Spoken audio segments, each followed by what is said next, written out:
कहते हैं कि हर गांव की अपनी कोई कहानी होती है। कुछ कहानियां वक्त की धूल में दफन हो जाती हैं और कुछ आज भी रात के सन्नाटे में सांस लेती है।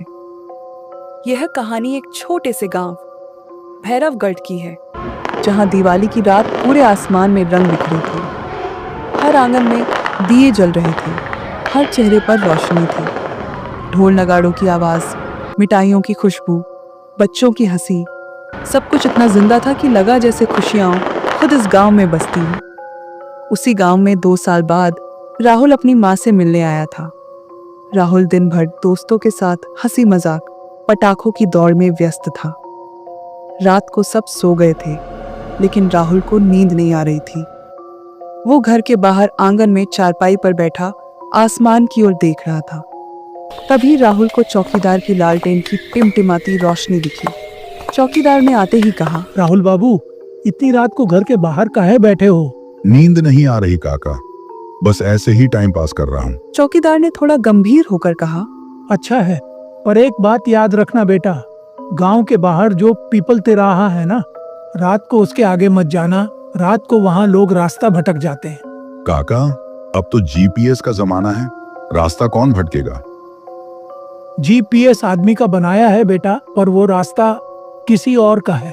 रात के करीब 11:30 बजे राहुल को बचपन की दोस्त आना याद आई। आना दूसरे गांव में रहती थी, 2 साल से मुलाकात नहीं हुई थी।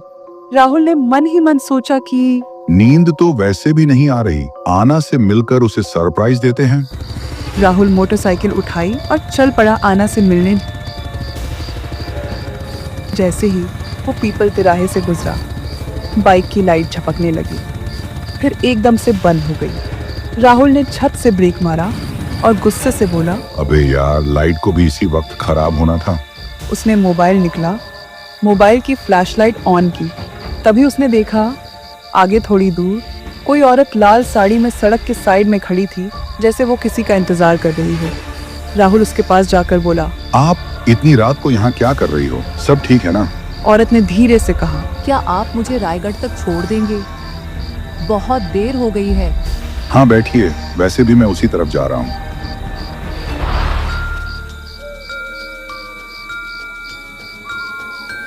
जैसे ही वो बाइक पे बैठी, बाइक की हेडलाइट अपने आप जल उठी। राहुल मुस्कुराया। देखो, तुम्हारे आने से तो मेरी बाइक की लाइट भी ठीक हो गई। औरत हल्का सा मुस्कुराई।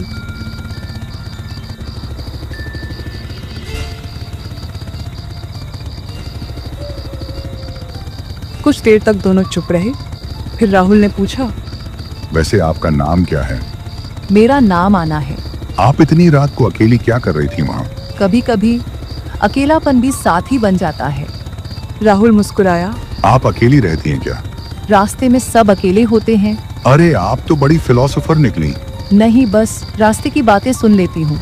राहुल को उसकी आवाज में अजीब सी शांति महसूस हुई, जैसे हर शब्द के पीछे कोई पुरानी कहानी हो। रात और गहरी होती गई, हवा ठंडी और भारी। चलते चलते राहुल की नज़र अचानक बाइक के शीशे में पड़ी। शीशे में राहुल ने देखा कि शीशे में सिर्फ वो था, पीछे कोई नहीं। राहुल समझ गया, ये औरत नहीं है बल्कि कोई आत्मा है। राहुल ने झट से शीशा नीचे किया और उसका दिल की धड़कन तेज हो गई। सब ठीक है ना? हाँ, बस हवा थोड़ी भारी है ना आज। राहुल को लगा जैसे वो रास्ता खत्म ही नहीं हो रहा। हर मोड़ एक जैसा लग रहा था। वह उस रास्ते पे गोल गोल घूम रहा है। उसने मोबाइल निकाला, स्क्रीन पर समय देखा, 12:30 वही वक्त जब उसने उस औरत को लिफ्ट दी थी। फिर राहुल ने जीपीएस खोला तो उसमें बस एक ही लाइन गोल गोल घूम रही थी, री रूटिंग। ये क्या मजाक है यार? मैंने कहा था ना, यहाँ रास्ता नहीं, लोग घूमते हैं। क्या मतलब तुम्हारा? तुम्हें मिलकर अच्छा लगा। अब मैं अकेली नहीं रहूंगी। तुझे मारकर मैं अपने साथ ले जाऊंगी।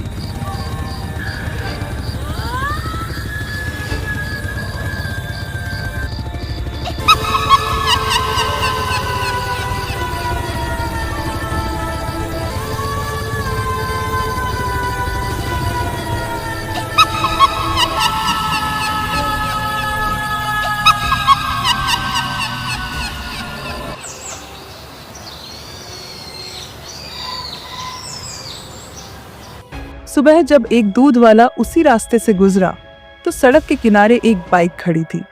लाइट जल रही थी और बाइक के पास राहुल की लाश पड़ी थी और मोबाइल में लिखा था शॉर्टकट राइड 12:30 AM। लोग कहते हैं रात के 12:30 पर उस रास्ते से जो भी जाता है वो कभी वापस नहीं लौटा है।